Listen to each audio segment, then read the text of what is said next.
இன்னைக்கு Tuesday, every Tuesday நான் ஒரு அனிமி சீரிஸ் நான் சொல்றதா சொல்லியிருந்தேங்க. இன்னைக்கு ஹெல்ஸ்பயர் நெட்ஃபிளிக்ஸ்ல அவைலபிளா இருக்கு. 2 சீசன் இருக்குங்க. கதையை பொறுத்த வரைக்கும், ஹெல்ஸ்பயரோட கதையை பொறுத்த வரைக்கும் காபிமாரு த ஹோலோ த லெஜெண்டரி மேன், தான் நினைச்சா மட்டும்தான் சாக முடியும் அப்படின்ற நினைக்கல ஒரு பவர்ஃபுல்லான ஒரு நிஞ்சா.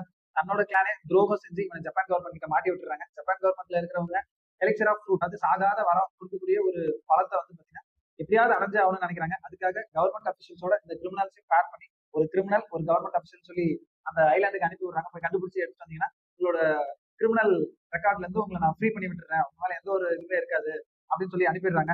ஓகே, தன்னோட ஒய்ஃபா சேர்ந்தா போதும், நம்ம மேல எந்த ஒரு கிரிமினல் ரெக்கார்ட்ஸும் இருக்கக்கூடாதுன்னு நினைக்கிற ஹீரோ அந்த பழத்தை தேடி போறாங்க, அந்த ஐலாண்டுக்கு போறாங்க. ஃபர்ஸ்ட் சீசனை பொறுத்த வரைக்கும் யார் இந்த காபிமாரு, யார் இந்த கிரிமினல்ஸ், யார் இந்த எக்ஸிகியூஷன்ஸ், இவங்களுக்கெல்லாம் என்னென்ன கதைகள் இருக்கு அப்படின்னு சொல்லி முடிக்கிறதுக்கே ஃபர்ஸ்ட் சீசன் முடிஞ்சிருது. லாஸ்டா ஃபர்ஸ்ட் சீசன் முடியும் போது கரெக்டா டென்ஷன் அப்படின்ற ஒரு காட் லைக் கிரியேச்சரை பாக்குறாங்க. என்னடா இது இவ்வளவு பவர்ஃபுல்லா இருக்கானேன்னு சொல்லிட்டு வியந்து பாக்குறதோட ஃபர்ஸ்ட் ஹாஃப் முடியுது.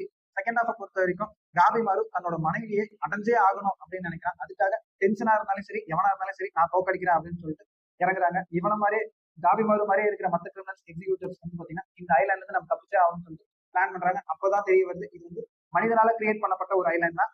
இவங்க டோவோ அப்படின்ற லைஃப் எனர்ஜியை பயன்படுத்தி தான் இவங்க இப்படி இருக்காங்க அப்படின்னு சொல்லிட்டு தெரிய வருது.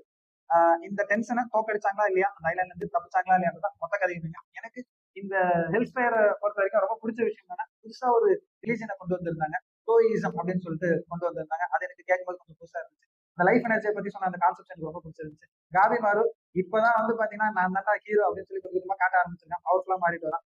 அதே மாதிரி இந்த கதையை பொறுத்த வரைக்கும் காபிமாரு பத்தி மட்டுமே இருக்காது, நிறைய பேரோட கிளை கதைகள் ஆட் ஆகுது வந்து பாத்தீங்கன்னா சூப்பரா இருக்கும். அதுலயும் பிரதர்ஸ் 2 பேர் இருப்பாங்க. அது எனக்கு ரொம்ப பிடிச்சிருச்சு. ஒரு எல்டர் பிரதர் எந்த ஒரு சுச்சுவேஷன் வந்தாலும் தன்னோட எங்க பிரதரை விட்டு கொடுக்க மாட்டான் அப்படின்றது அதுல எனக்கு ரொம்ப பிடிச்சிருந்துச்சுங்க. இந்த மாதிரி நிறைய கிளை கதைகள் இருந்துச்சு. அந்த ஐலாண்ட் விட்டு வெளியே வந்தாங்களா மொத்த கதையுங்க. நிறைய டென்ஷன்ஸ் வந்து கடைசியில கொண்டுட்டாங்க செகண்ட் சீசன் போயிட்டு இருக்கிற வரைக்கும். அதோட லீடர் வந்து பாத்தீங்கன்னா இப்பதான் மெயின்லேண்ட் ஜப்பானை நோக்கி படையெடுத்து போயிட்டு இருக்காங்க. எனக்கு இன்னும் லைஃப் எனர்ஜி வேணும் அப்படின்னு சொல்லிட்டு இதை இவங்க தடுக்க போறாங்களா இல்லையான்றது அடுத்த சீசன்ல தான் வரும்னு நினைக்கிறாங்க.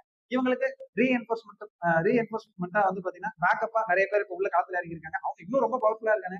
இவங்க எல்லாம் சேர்ந்து அவங்க என்ன பண்ண போறாங்கன்றது அடுத்த சீசனா இருக்கும். எல்லாமே வந்து பாத்தீங்கன்னா ரொம்ப டெக்னிக்கலா சவுண்டான ஒரு அனிமின்னு தான் நான் சொல்லுவேன். ஃபைட் இருக்கு, மேஜிக் பவர்ஸ் இருக்கு, எல்லாமே வந்து பாத்தீங்கன்னா சூப்பரா இருக்குன்னு சொல்லலாம். கண்டிப்பா உங்க டைம் இது வேஸ்ட் பண்ணாது. பாருங்க, பார்த்து என்ஜாய் பண்ணுங்க. எப்படி இருந்துச்சுன்னு சொல்லி கீழே கமெண்ட் பண்ணுங்க.